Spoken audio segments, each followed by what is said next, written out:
ഇന്ന് ഞാൻ ഒരു iFlash ഡ്രൈവിൻ്റെ ഒരു റിവ്യൂ ആണ് ചെയ്യുന്നത്.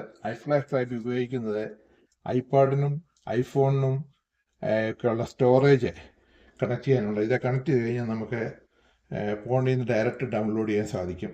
ഇത് ഐഫോണിന് ഉപയോഗിക്കുന്നതാണ്.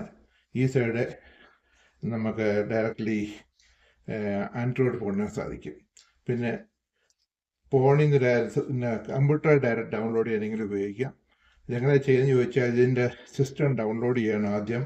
ഇത് ആപ്പ് സ്റ്റോറിൽ കിട്ടും, അല്ലെങ്കിൽ പ്ലേ സ്റ്റോറിലും കിട്ടും. ഇത് ഡയറക്റ്റ്ലി ഇത് കണക്ട് ചെയ്ത് കാണിക്കുക. ഐഫോണിൽ കണക്ട് ചെയ്യുക.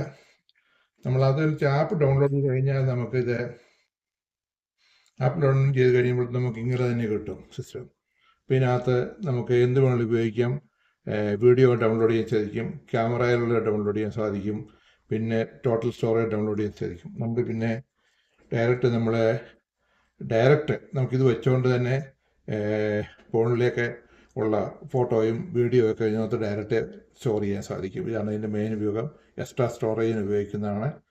ഇതിന് iFlash ഡ്രൈവ് എന്ന് പറയും. Thank you. iFlash ഡ്രൈവിൻ്റെ ഇത് വന്ന പായ്ക്കാണിത്. അതുപോലെ തന്നെ സാധിക്കും ഇതിൻ്റെ യോഗത്തിൻ്റെ ഡിസ്ക്രിപ്ഷന്. പിന്നെ ഇതിൻ്റെ മാനുവൽ ഇതാണ് iFlash ഡ്രൈവിൻ്റെ.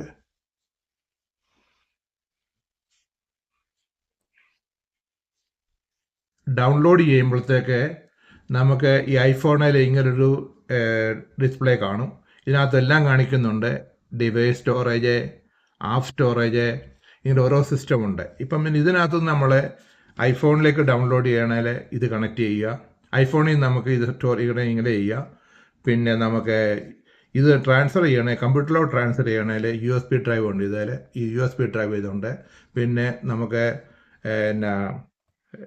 Android ഫോണെ connect ചെയ്യണുണ്ട്. ആൻഡ്രോയിഡ് ഫോണിൽ ഇത് കണക്ട് ചെയ്യാൻ സാധിക്കും. അപ്പോൾ ഇതാണ് ഇതിൻ്റെ ഡ്യുവൽ സിസ്റ്റം എന്ന് പറയുന്നത്. ഇത് ഹൈ സ്പീഡാണ്. അത് വളരെ